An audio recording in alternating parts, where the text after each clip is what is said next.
Summer Talk, starring Andrew Mikowski and Cole Connell. It's time to party out under the summer sun. Summer Talk starts right now. Summer Talk. Good evening, everyone. I'm Cole Connell. And I'm Andrew Mikowski. Let's get into some social update. Moe's has been considered one of America's best fast food Mexican places, but after a recent incident in Albany, New York, many fans of the restaurant will not be returning. Back in June, the New York State Department of Health shut down 2 locations of Moe's due to their buildings being unsafe. This has raised the question, do you continue to eat somewhere even after they reopen when shut down by the health department? That's a really interesting question. I think that it probably depends. I think, at least to me, it depends on what they were shut down for. Mm-hmm. If the kitchen was unsanitary. Yeah. Being unsafe is a little bit too broad, I think. I think if you want to, I think if you're going to, never come back, I'd say make it more of a specific reason. Because unsafe could mean a chair was broken or something. It doesn't have, it means yeah, and we all know the health department would shut down. Yeah, they would. If the chair was broken, yeah. No, but, it could be something not related to the food. Yeah, no, I see that. No, I definitely see that. I think that, if there was, mold or if there was, asbestos or, something was wrong with the building structurally, or I don't know. For me, I feel like once the health department shuts it down, that kind of taints the reputation there. Yeah, I don't think I could ever go back. Maybe not to that location. I think I could go to a different location in Moe's, but I don't think I could go to the one that's literally been shut down by the health department. Well, I don't know if you noticed, but on Western Avenue in Albany, they've been having this place that says Moe's, and it looks like it's ready to open, and it has not opened in 2.5 years. It's just sat there empty.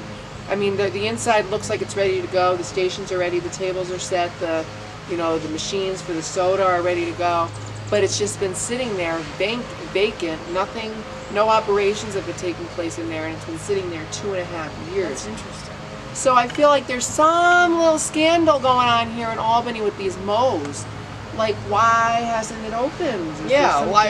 If they have a whole building set up in a really populated area, why wouldn't you open it, right? Mm-hmm. Yeah, that's what I'm thinking, and it just hasn't opened. It hasn't done anything. Yeah, it's very interesting.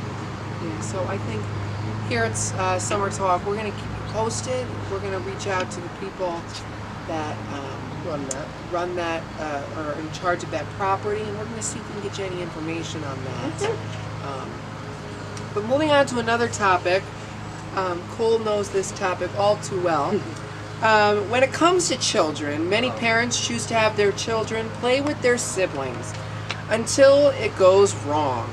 Most parents encourage the older siblings to let the other child, or in your case, the younger child, win, just because they are younger. And some parents believe that's just rude. And every child needs to learn how to become a good loser and a good winner. So, where do you side on this debate? Well, as someone who has 2 younger siblings, I side that, yes, you gotta learn to win and to lose, but also as the older person, you have to learn to let the other one win. Because think about your self-reputation if you just consistently lost. Let's say you're on a football team. You just lose. How does your confidence feel? It doesn't feel good. You need that little win every once in a while to pick you up. And yes, as an older sibling, I'm gonna know I'm better than them at something, but I don't need to show it to them every second of every day. I think it's a really difficult question, because I think, I live with my sisters maybe 1 week out of the entire year. And I think that my sister Quinn, she was born in 2007, so Cole's going to do the math quickly and tell me how old she is. 12. I don't purposely let her win. And the reason I don't let her win is because I think people need to understand how to become a loser. I think that they need to understand that you cannot be a sore loser, and you also can't be a sore winner. There is such thing as a sore winner where people brag. Yeah, where when you people win, are just I rude won. when You they can't win. do that. You can't do that, and you also can't be a sore loser. You can't just whine when you lose. You have to You have to build up being able to accept when you lose and don't be a jerk about it when you win. Right, so I don't let her win. I let nature take its course, and she's a very smart girl. She knows how to play the games, and I truly believe that, you know, she does have what it takes to win, and if she tries, she's going to get it. Well, so I think that's an age thing there, because I have a 6-year-old sister, Kaylee. She, of course, she can't comprehend everything that's going on all the time. And so sometimes you gotta let her win. If she doesn't understand the rules of something, you gotta like really thoroughly explain it to her. Like, it's not like my 13-year-old brother. He understands Christian. what's going on. Yeah, Christian. He understands what's going on. So I don't have to explain it to him. I don't have to let him win. But for her, I have to like show her how to be able to lose and show her how to be able to win correctly. Yeah, no, and I see that. I've done that. I did that with my sister.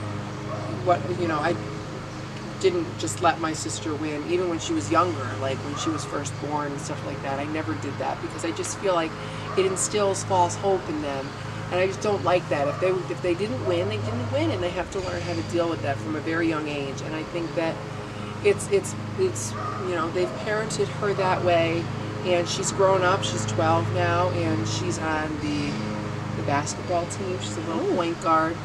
And she enjoys it, and she doesn't cry every time she loses, but she doesn't hoot and holler and make everything seem rude when she wins either. So I think each type of parenting is fine. I think that, people are going to grow up just to be just fine in the future, Yes. So, all right, well, that's all the time we have for Social Update, but we would like to give a quick shout out to our cameraman, Mr. Christian, for helping us out on these shows. We have to take a quick break. We will be right back with more of Summer Talk right after this.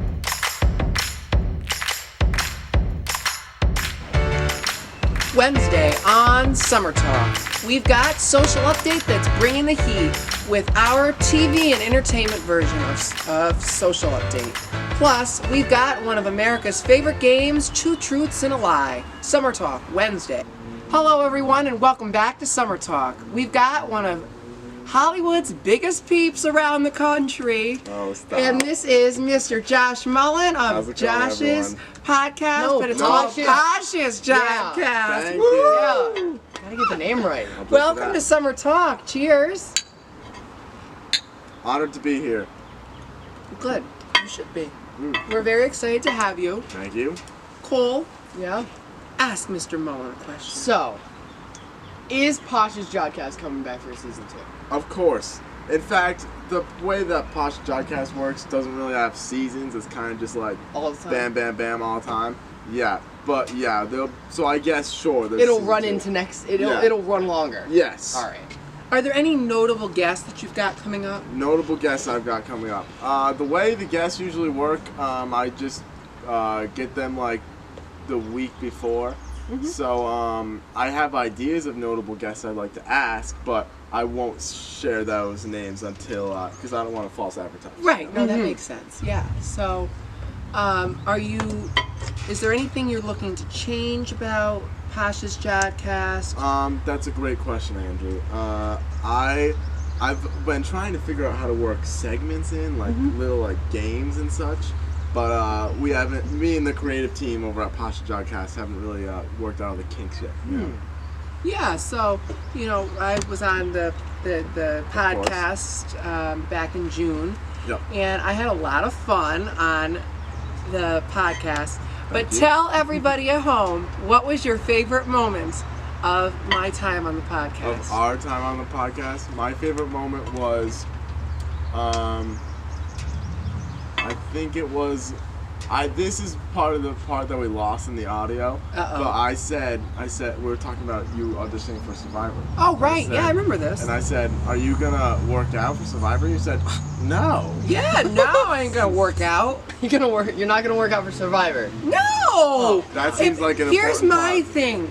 If you can't accept me the way I am, I don't deserve They to can be on accept your you, show. but like the show's kind of like The whole, a physical testament. I'm fit and fine as it is. How much can you lift, Andrew? yeah.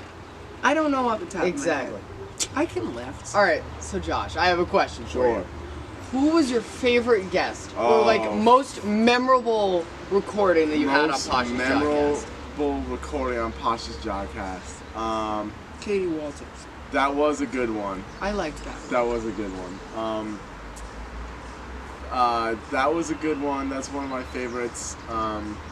And Why was it one of your favorites? it was just great content. There's nothing like having your ex-girlfriend on your podcast to make good content. It and is that's true. what it was. Yeah. And that was my favorite one. So, you're looking forward to what's coming next for you? Oh yeah, of course. We'll keep the podcast rolling. Keep the guests flowing. Anything else we should be aware of? Yeah, is there any new new surprises? projects? New project. I'm in a show called Tony and Tina's Wedding. We When open is it? July 12th. Shoot, we're gonna have to cut that out because it's not. You're not gonna be on.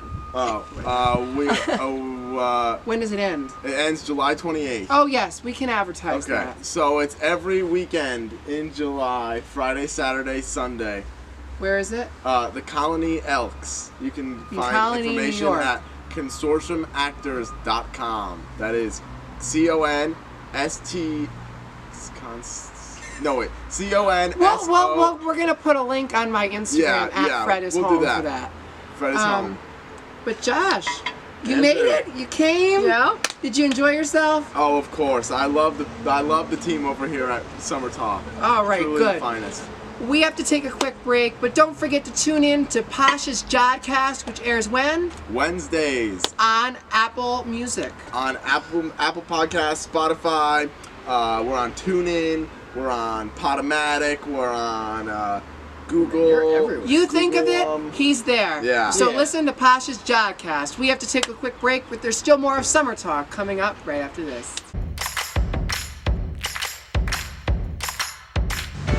You heard it right. We're back Thursday with an all-new episode. And Social Update brings the heat with some nice topics like Ree Drummond and the Food Network. And we've also talking about the producing of The Beetle and how it's now being stopped in production. Plus, we've got Tech Talk, where we're going to talk about Nintendo releasing a new product. That's all Thursday on an all-new Summer Summer Talk. Talk. That'll do it for another episode here on Summer Talk. We'd like to thank Josh Mullin for stopping by and talking about his Posh's Jodcast. And we'll see you right here back next time on what? Summer Talk.